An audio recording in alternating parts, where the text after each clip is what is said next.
Action. Good morning, everyone.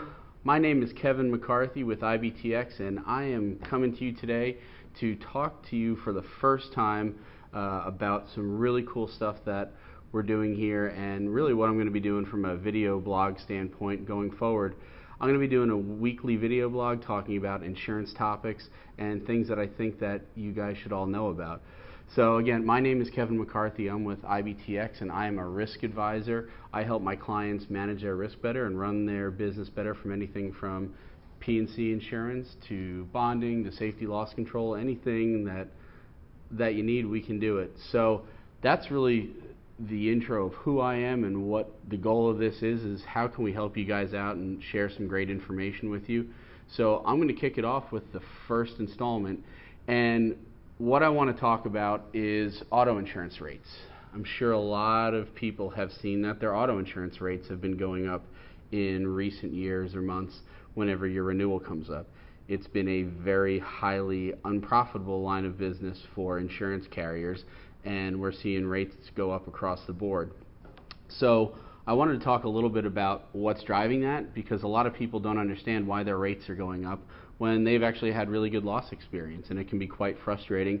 And then also talk a little bit about how we can help you guys to make sure we keep those rates down, because there's stuff that you can do that's in your control to really keep those rates as low as possible and not be blanketed in with everybody else. So one of the first things is cost of vehicles. The cost of a pickup truck is not what it was 10 years ago. Cars now have backup cameras, sensors in the bumpers.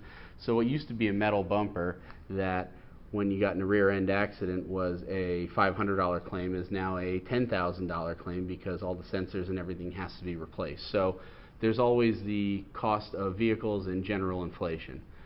The other issue is flat deductibles. So I bet your deductible on your commercial or even your personal policy has probably been in the $500 to $1,000 range for a number of years. Again, those deductibles haven't gone up in time with the increased cost of vehicles. And then medical costs. I think everybody knows, whether it be from your health insurance or just any trip to the doctor these days, it costs more to treat with the doctor. And so a lot of these auto claims are soft tissue injuries to third parties who have to go to the doctor and be treated. And those increased costs are causing the total claim cost to rise as well.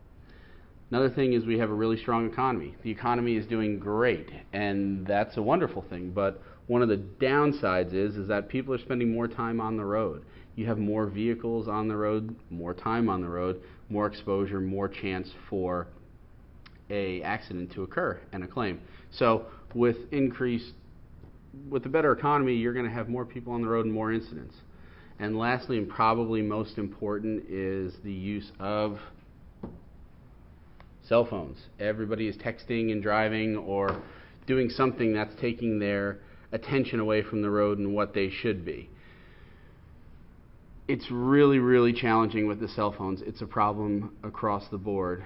Everybody seems to be distracted, and I would say 25 to 40% of all accidents that I'm seeing are coming from some sort of distracted driving and cell phone incident. So those are some of the big challenges and why rates are going up across the industry. But what are some of the things that can be done to help offset that? Well, first of all, is driver training. You always want to let your people know that when they get in accidents, it really impacts the business as a whole. It's not a victimless crime. It really, really matters. The next part is having a good fleet policy in place. So you need to lay down the rules of what you want your drivers to do and how they should behave and what they can and can't do, so that way you can hold them accountable if they don't follow the rules. So a good fleet policy is really important. Next thing is MVRs, motor vehicle reports, and you can look and see what somebody's driving record is. And you only want to hire good drivers if at all possible. I know a lot of people, they're not hiring drivers, they're hiring employees, but it's really critical to see what their driving record is like in the past, and it could help you pick a better candidate if you have two very qualified candidates for a job. Telematics. This is GPS for your car, and it can monitor a lot of things like the location of vehicles, fast acceleration, hard braking, really just aggressive driving. And it's a great tool for those that really want to take their monitoring of their fleet to the next level. It's a great management tool and something that can be really, really effective. And lastly, and one of the most important, is really an accident investigation. You need to know what happened. And the best way to do that is to have some sort of accident investigation to look at what caused the accident, and then also what's the corrective action that can be taken going forward to make sure it doesn't happen again. So those are just some tips and tricks on it. We help our clients in the auto world all the time. So if you have any questions or need any help in this area, we'd love to help and speak with you about it. It's something that can really help to keep your costs down and hopefully keep your employees safer and help you run your business better. So again, I'm Kevin McCarthy with IBTX. Thank you for your time. I do appreciate it. I hope you have a wonderful weekend, and I look forward to seeing everybody next week. Have a good one. Thanks. Bye.